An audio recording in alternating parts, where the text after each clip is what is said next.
I keep hearing some low rumbling outside. I think probably Wright-Patterson Air Force Base is running some planes up there right now. They don't seem to go away, so sorry about that if you hear that in this video.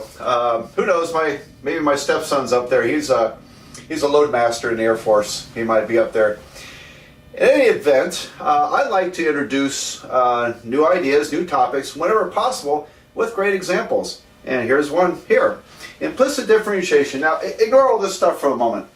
Implicit differentiation is a technique of taking derivatives that's primarily used in applications called related rates. And so after we go through some implicit derivatives, or this in the next couple of videos, we'll get into related rates. They're great applications in calculus and derivatives. Anyway, here's the problem I have.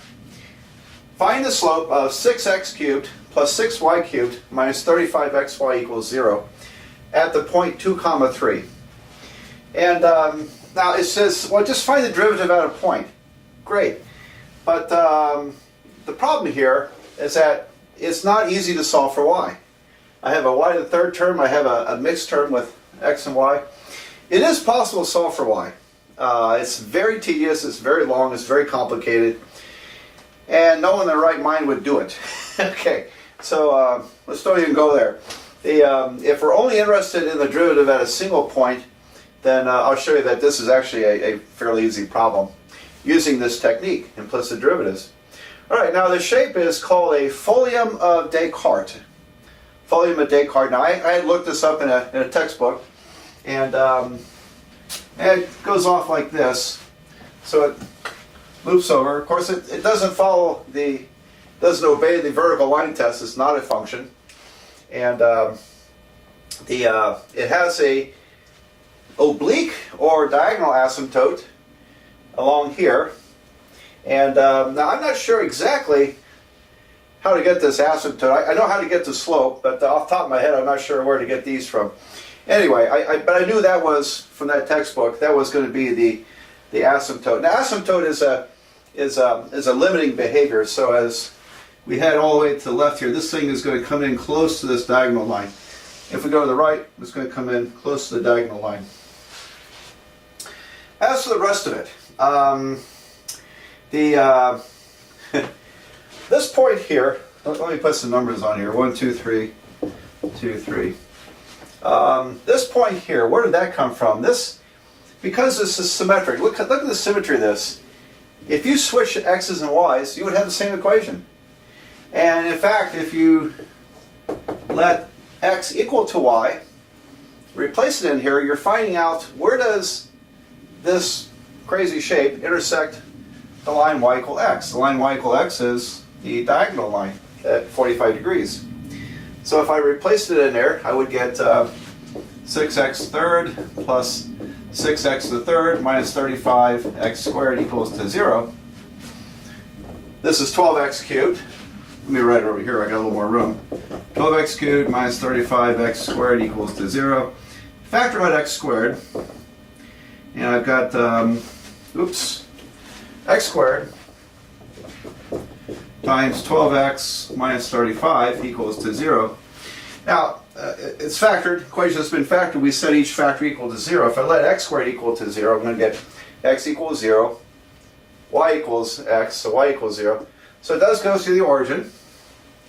And also, if you set this equal to 0, 12x minus 35 equals to 0, add 35, divide by 12, x would be 35 twelfths.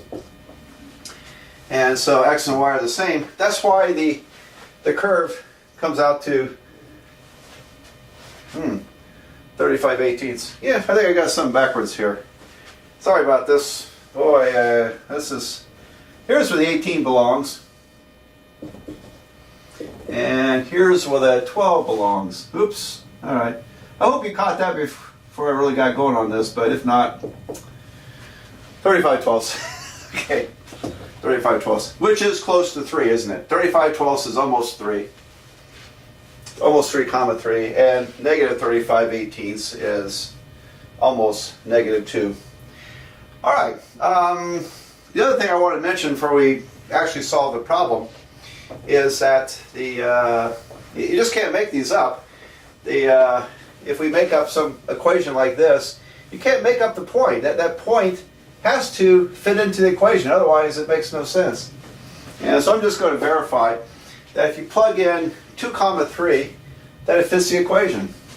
So let's replace x with 2 and y with 3. I got 6 times 2 cubed is 8, plus y, 3 cubed is 27, 6 times 27, and then minus 35 times 2 times 3 is 6, minus 35 times 6 equals to 0.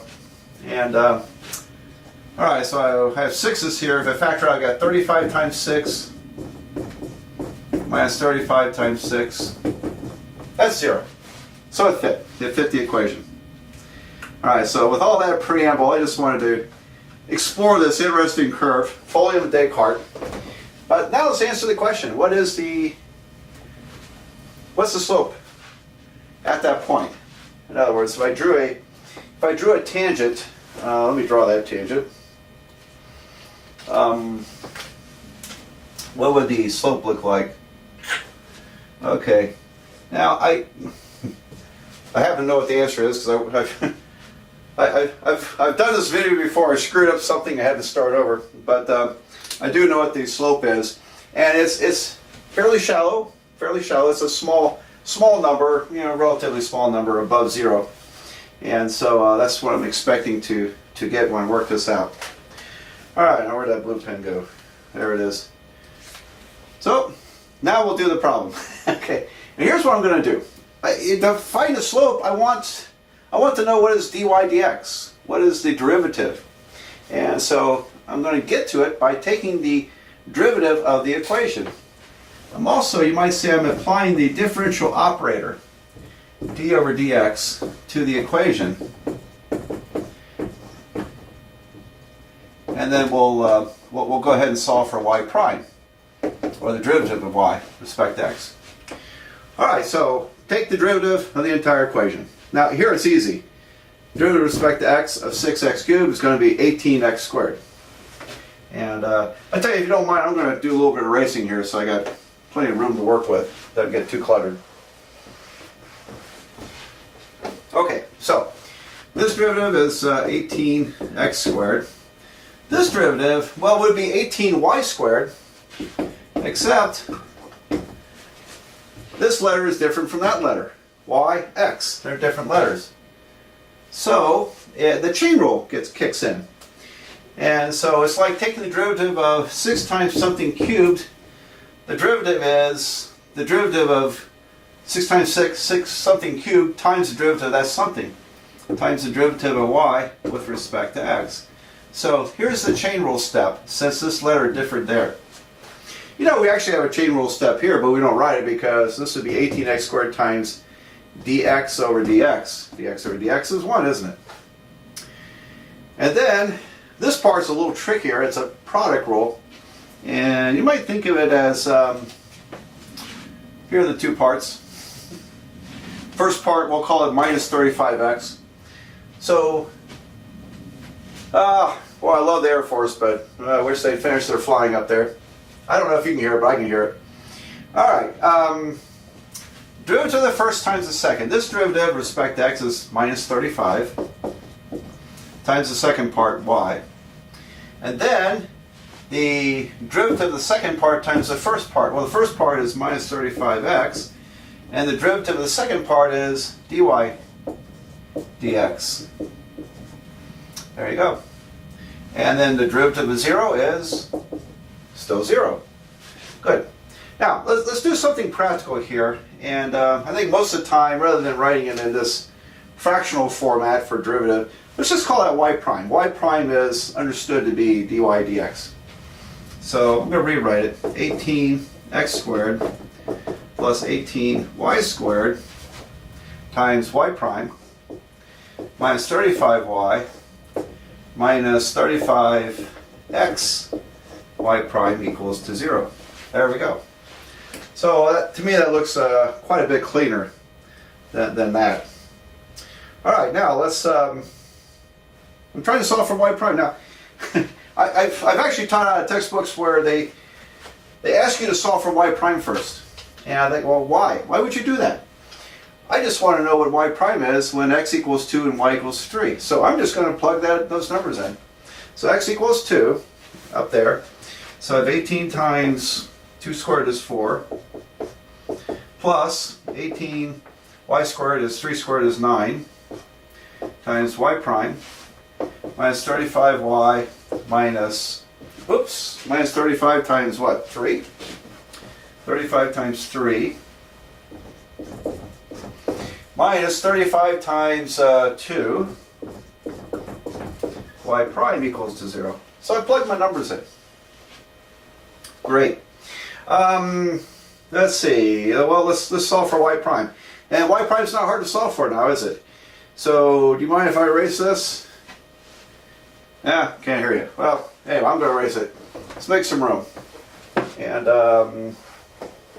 okay, so, the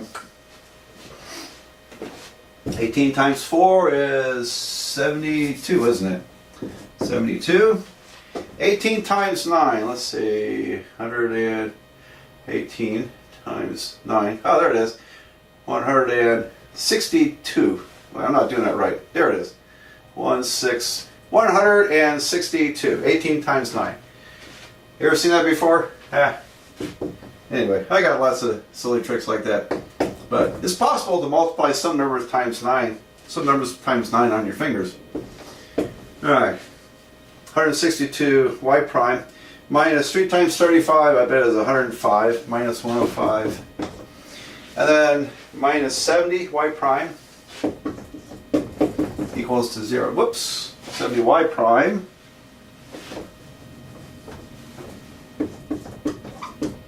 and that's equal to 0. There we go.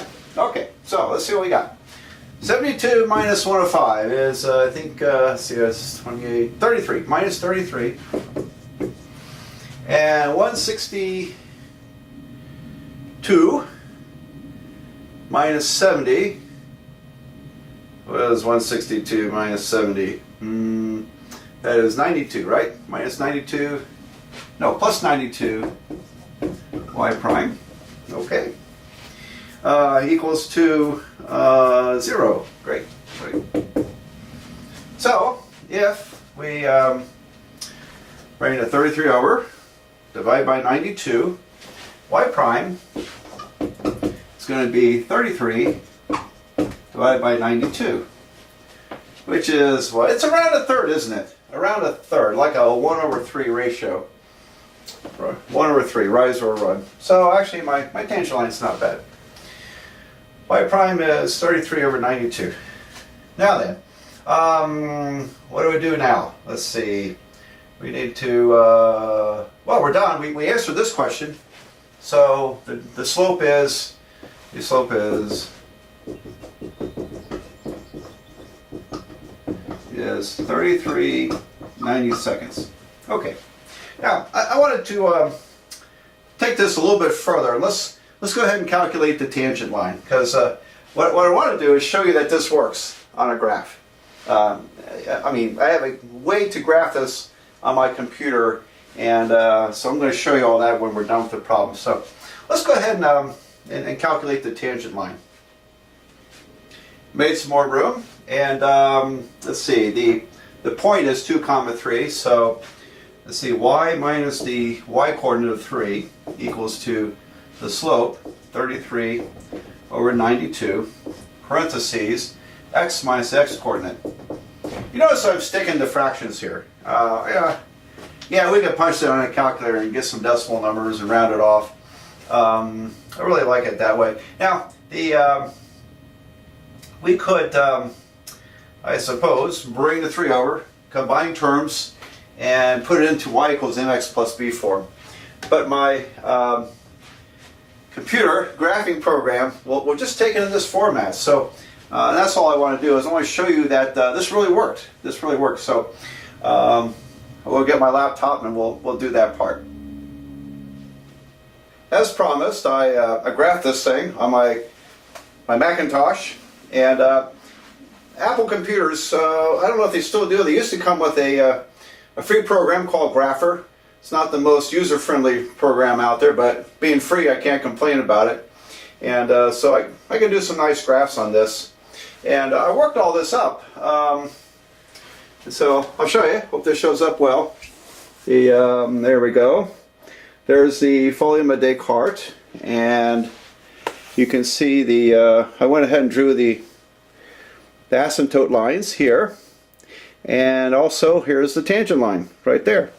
So worked perfectly, just like it said. So I love to see this stuff work, and I just think it's wonderful to see it work. So I have this on my website in case you are inspired to look at a little more detail or print it off.